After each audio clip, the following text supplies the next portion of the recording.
नमस्कार, दिल्ली न्यूज में आपका बहुत बहुत स्वागत है। चलिए देखते हैं आज की 15 फटाफट बड़ी खबरों को।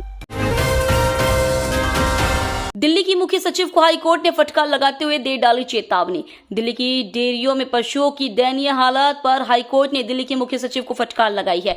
दिल्ली हाईकोर्ट ने कहा कि आपके अधिकारी जमीन पर जाए बिना रिपोर्ट देते हैं और आपके अधिकारी कुछ नहीं करते हैं। दिल्ली हाईकोर्ट ने मुख्य सचिव से कहा कि आपको खुद जमीन पर जाना चाहिए, आपको पता चलेगा कि आपके अधिकारी जो कह रहे हैं और जो जमीनी हकीकत है उसमें कितना अंतर है। अगर आप जमीन पर जाएंगे तो आपके अधिकारियों में भी मैसेज जाएगा और वह भी नियमित विजिट करेंगे। दिल्ली में होगा लैंड सर्वे, संभाल कर रख लें अपनी जमीन और मकान की दस्तावेज। दिल्ली हाई कोर्ट ने दिल्ली विकास प्राधिकरण और दिल्ली नगर निगम से कहा कि वे राष्ट्रीय राजधानी में जमीन का सर्वेक्षण करने के लिए एजेंसी को अंतिम रूप दें और इस कार्य को पूरा करने की समय सीमा बताएं। अदालत का आदेश दिल्ली में अनधिकृत निर्माण से संबंधित एक याचिका पर आया है। इन अनधिकृत निर्माणों में केंद्रीय संरक्षित स्मारकों के पास के क्षेत्र में निर्माण भी शामिल है।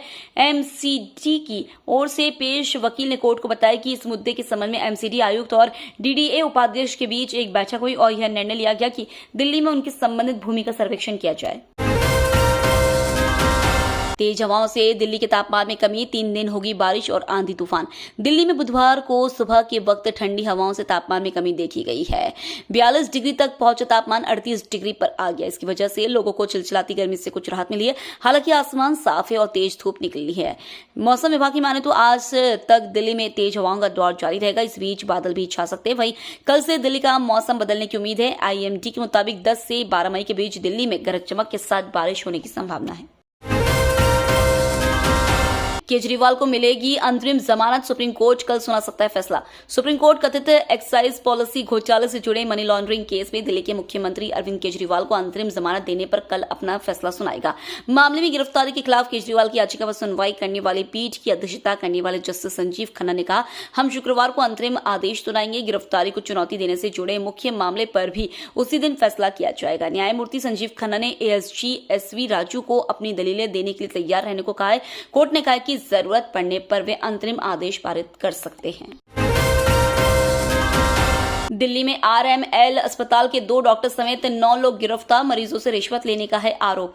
सीबीआई ने बड़ी कार्रवाई करते हुए दिल्ली के आरएमएल अस्पताल में रैकेट का भांडाफोड़ किया है। सीबीआई ने अस्पताल के 2 डॉक्टरों समेत 9 लोगों को गिरफ्तार किया है। आरोप है कि ये लोग मरीज से इलाज के नाम पर रिश्वत वसूल रहे थे। गिरफ्तार किए गए लोगों में मेडिकल उपकरणों की आपूर्ति करने वाले भी शामिल है। ये लोग पूरा रैकेट चलाकर अस्पताल आने वाले मरीजों से इलाज के नाम पर मोटी रकम वसूल रहे थे। सीबीआई ने करप्शन मामले में आरएमएल अस्पताल 2 डॉक्टर शामिल हैं। इनमें एक प्रोफेसर और एक असिस्टेंट प्रोफेसर शामिल हैं। इन पर गरीब मरीजों से इलाज के नाम पर पैसे लेने और मेडिकल इक्विपमेंट सप्लाई करवाने के नाम पर डीलर से मोटा पैसा लेने का आरोप है।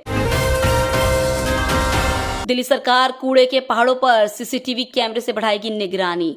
दिल्ली की अरविंद केजरीवाल सरकार और आईएमसीडी ने दिल्ली में कूड़े के पहाड़ों में आए दिन लगने वाली आग पर 24 घंटे निगरानी रखने के लिए सीसीटीवी कैमरों की संख्या बढ़ाने का निर्णय लिया है। दिल्ली सरकार ने दिल्ली की लैंडफिल साइटों के चारों ओर सीसीटीवी कैमरों में बाड़बंदी करने का आदेश जारी किया है। केजरीवाल की जेल से सरकार चलाने की याचिका हाई कोर्ट से खारिज। आबकारी नीति घोटाले से जुड़े मनी लॉन्ड्रिंग मामले में तिहाड़ जेल में बंद मुख्यमंत्री अरविंद केजरीवाल को जेल के अंदर से सरकार चलाने की अनुमति देने की मांग वाली याचिका पर नाराजगी व्यक्त करते हुए दिल्ली हाई कोर्ट सवाल किया है कि क्या हमें देश में आपातकाल या मार्शल लॉ लगाना चाहिए। याचिकाकर्ता व अधिवक्ता श्रीकांत प्रसाद पर 1 लाख रुपए का जुर्माना लगाते हुए हाईकोर्ट ने कहा, याचिका सुनवाई योग्य नहीं है। केजरीवाल के इस एमएलए पर लटकी गिरफ्तारी की तलवार, बेटा भी बुरा फंसा। आम आदमी पार्टी के विधायक अमानतुल्लाह खान और उनके बेटे अनस की मुश्किलें कम नहीं हुई हैं। पेट्रोल पंप पर हुई मारपीट और धमकी देने के मामले में नोएडा पुलिस सभी साक्ष्य जुटाकर कोई कड़ा कदम उठाएगी। फिलहाल पुलिस ने इस मामले में चश्मदीदों की गवाही, सीसीटीवी फुटेज की रिकॉर्डिंग और अन्य साक्ष्यों को अपने अधिकार में लेना शुरू कर दिया है। अमानतुल्लाह और उनके बेटे अनस पर गिरफ्तारी की तलवार लटकती दिखाई दे रही है।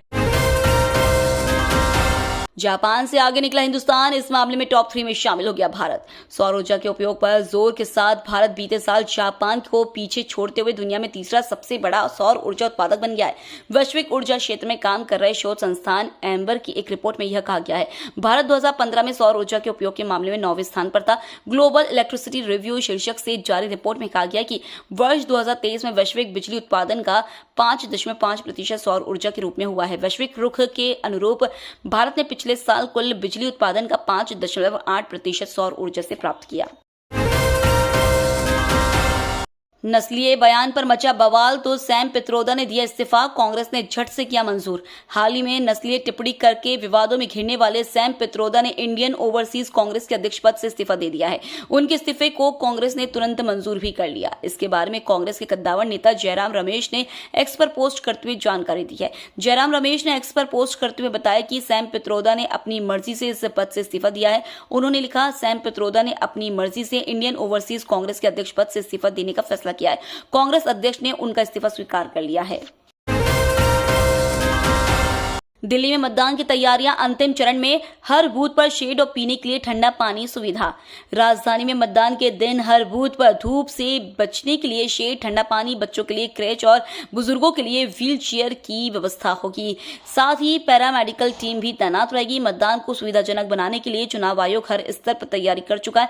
मतदान के दिन लू और अत्यधिक गर्मी की आशंका को देखते हुए सुविधा और सुरक्षा सुनिश्चित करने के लिए पर्याप्त इंतजाम किए गए हैं ताकि मतदाताओं को असुविधा न हो। हर मतदान केंद्र पर पेयजल, छायादार प्रतीक्षा क्षेत्र, एयर कूलर, चिकित्सा किट और अन्य जरूरी बुनियादी सुविधाएं मिलेंगी। दिल्ली पुलिस को मिली बड़ी कामयाबी, गोल्डी बरार व लॉरेंस बिश्नोई गैंग के 9 शूटर्स गिरफ्तार। दिल्ली पुलिस को बड़ी कामयाबी हाथ लगी है। दिल्ली पुलिस ने गोल्डी बरार व लॉरेंस बिश्नोई गैंग पर एक्शन लेते हुए उनके कई शूटरों को गिरफ्तार किया है। पुलिस की स्पेशल सेल ने गैंगस्टर्स के खिलाफ एक विशेष ऑपरेशन के तहत इस घटना को अंजाम दिया है। पुलिस ने बताया कि उन्होंने गोल्डी बरार और लॉरेंस बिश्नोई गैंग के 9 शार्प शूटर्स को गिरफ्तार किया है। आगे की जानकारी देते हुए स्पेशल सेल ने कहा कि इस ऑपरेशन को दिल्ली, राजस्थान, मध्य प्रदेश, पंजाब, हरियाणा, उत्तर प्रदेश और बिहार में अंजाम दिया गया है। डेनमार्क के राजदूत ने एम्बेसी के कचरे के पास जोड़े हाथ, वीडियो हुआ वायरल। दिल्ली शहर कहने के लिए तो हरा भरा और साफ सुथरा है, लेकिन हकीकत शायद कुछ और ही है।